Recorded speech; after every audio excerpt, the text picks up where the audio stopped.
Welcome to Tokyosaurus. So what's up in Japan? The second season of My Hero Academia was just completed, and the third season is coming right up, so what better time than now to see what makes this show just so damn good. Now before we go on, we're going to be talking about events that happened up to the end of season 2. So if you haven't watched it yet and don't want to be spoiled, there was your warning. It's been a while since we had a new shonen anime/manga series get the sort of widespread acceptance the way My Hero Academia has done, and a lot of it has to obviously not just do with its unique character designs, but also the story behind each and every one of those characters. And the best part about My Hero Academia is, most of the character development happens in the fight scenes. One of the best fight scenes this past season was between Deku and Todoroki. One was born without superpowers and somehow managed to obtain the power of All Might, who's the #1 hero, while the other one was born with some serious talent, literally bred to become the next best hero.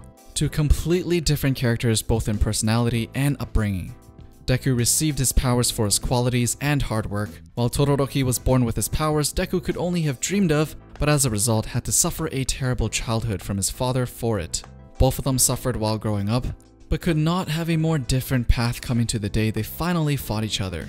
Todoroki doesn't use his fire powers because that was what he'd inherited from his father's side, which is why we only see him use ice at the beginning. At this point, Deku wasn't even fighting Todoroki anymore. He was fixated on saving Todoroki from himself, which I think is the key to how he becomes top hero, as he himself narrated in past tense at the very beginning of the series. But back to Todoroki. He doesn't use the fire side of his powers not only because he hates his father, but he fears of becoming a man like his father. During the fight, Deku recognizes this and tries to convince him that because it is in him as well, the power is not just his father's anymore. We then get a flashback of Todoroki saying he doesn't want to become like his dad, and he wants to become like All Might because of All Might's belief that an individual's quirk is their own despite their lineage, so they should be free to do what they want with it.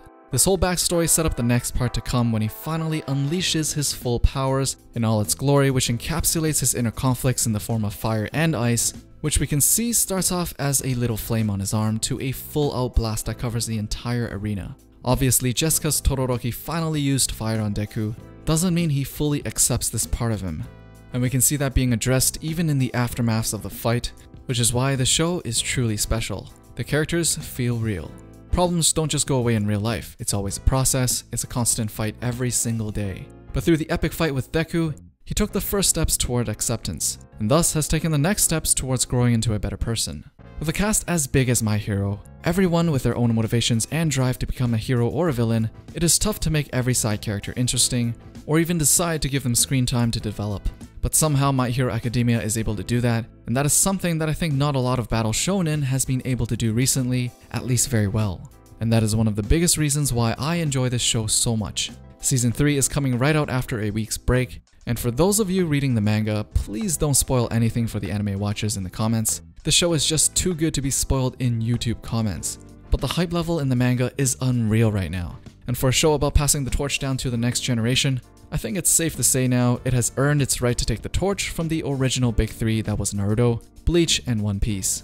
Anyways, what did you guys think of Season 2 for My Hero Academia? As usual, let me know down in the comments below.